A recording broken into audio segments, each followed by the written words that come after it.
Hi hello friends வணக்கம்.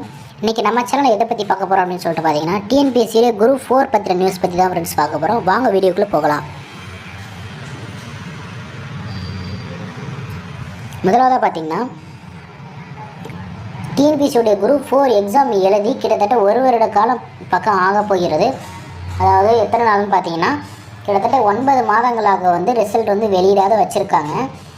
அதுக்கான காரணம் என்னன்னு சொல்லிட்டு பார்த்தீங்கன்னா காலி பணியிடங்களை அதிகமாக இருக்கிறதுனாலையும் இன்னும் காலி பணியிடங்களை சேர்த்து இருக்கிறதுனாலையும் அதை ஃபில் பண்ணுறதுக்கு நாங்கள் கட் ஆஃப் மார்க் பேஸ் பண்ணி தான் ஃபில் பண்ணுவோம். ப்ளஸ் அவங்களுடைய கம்யூனிட்டி வைஸ் தான் நாங்கள் ஃபில் பண்ணுவோம் அப்படின்ற மாதிரி சொல்லியிருக்காங்க ஃப்ரெண்ட்ஸ். அதனால தான் நாங்கள் இப்போ இன்னும் ரிசல்ட் வெளியிடாது அப்படியே இருக்குது அப்படின்ற மாதிரி ஒரு தகவல் சொல்லியிருக்காங்க. அதே போல் ரிசல்ட் எப்போ வெளியாகும் அப்படின்னு சொல்லிட்டு நேற்று வெளியிட்ட வெளிப்பார்ப்பின்படி மார்ச் மாதம், அதாவது அடுத்த மாத இறுதிக்குள் ரிசல்ட் வெளியிட்டுரும் அப்படின்னு சொல்லியிருக்காங்க. இது திடீர் திருப்பமாக தான் இருக்கிறது. ஏன்னா டிசம்பர் ஃபஸ்ட்டு டிசம்பர் மாதம்னு சொன்னாங்க, அடுத்ததாக ஜனவரி மந்த்னு சொன்னாங்க, அடுத்து பார்த்திங்கன்னா பிப்ரவரி மந்த் இறுதிக்குள் ரிசல்ட் வந்துடும் அப்படின்ற மாதிரி சொல்லியிருந்தாங்க. ஆனால் இப்போ ஒரே அடியாக மார்ச் மாத இறுதிக்குள் அப்படின்ற மாதிரி சொல்லியிருக்காங்க.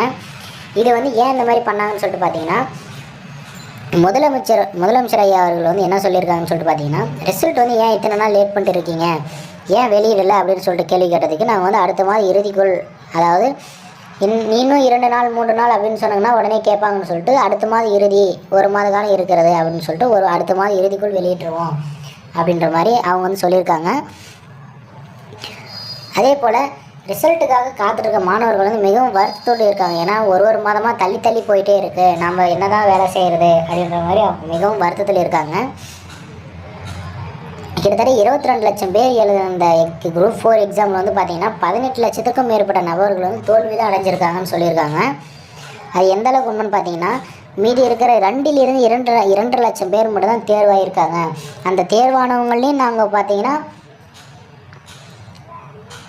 கட் ஆஃப் மார்க் வச்சும் அவங்களுடைய கம்யூனிட்டி வைஸ் வச்சு தான் நாங்கள் ரிசல்ட் வெளியிடுவோம். அவங்களுக்கு எந்த அளவுக்கு பதவி உயர்வு இருக்குமோ அந்த அளவுக்கு மட்டும் தான் நாங்கள் ரிசல்ட் வெளியிட முடியும் அப்படின்னு சொல்லியிருக்காங்க. முன்ன இருந்தபடி பார்த்திங்கன்னா 7301 காலி பணியிடங்கள் சேர்த்திருக்கிறதாகவும், அது மட்டும் இல்லாமல் இப்போ 10,000க்கும் மேற்பட்ட காலி பணியிடங்கள் சேர்த்து 17,300 சில்லற காலி பணியிடங்கள் இருக்கிறதாகவும், அதை ஃபில் பண்ணுறதுக்கும் நாங்கள் இப்போ பார்த்துட்ருக்கோம் அப்படின்ற மாதிரி சொல்லியிருக்காங்க ஃப்ரெண்ட்ஸ்.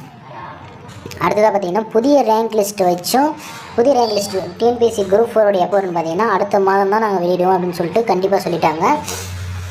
அதே மாதிரி இதனுடைய கட் ஆஃப் மார்க்குகள்லாம் எவ்வளோ வரும்னு சொல்லிட்டு பார்த்தீங்கன்னா முன்னே இருந்தோட கட் ஆஃப் மார்க்கெலாம் மிகவும் கம்மியாக தான் இப்போ போட்டிருக்காங்க. அதாவது விஏவோட கட் ஆஃப் மார்க் 165 மார்க் இருந்தாலே போதுன்னு மாதிரி டிஎன்பிஎஸ்சி தரப்புலேருந்து அதிகாரப்பூர்வமாக சொல்லியிருக்காங்க. ஜூனியர் அசிஸ்டண்ட் பார்த்தீங்கன்னா 150 மார்க் இருந்தாலே போதுன்னு சொல்லியிருக்காங்க. டைப்பிஸ்ட் ஆகிறதுக்கு 142 மார்க் இருந்தாலே போதும், நீங்கள் டைப்பிஸ்ட் தான், கவர்மெண்ட் டைப்பிஸ்ட் அப்படின்ற மாதிரி சொல்லியிருக்காங்க ஃப்ரெண்ட்ஸ். மேலும் இது போன்ற தகவல்களை தெரிந்து கொள்ள நம்ம சேனலை சப்ஸ்கிரைப் பண்ணிக்கோங்க, ப்ளஸ் பெல் ஐக்கன் ப்ரெஸ் பண்ணிக்கோங்க. அப்போ தான் நம்ம போடக்கூடிய வீடியோக்கள் உடனுக்குடனே உங்கள் மொபைலுக்கு நோட்டிஃபிகேஷன் வரும் ஃப்ரெண்ட்ஸ். வீடியோவை பார்த்தமைக்கு நன்றி. அடுத்த வீடியோவில் சந்திப்போம்.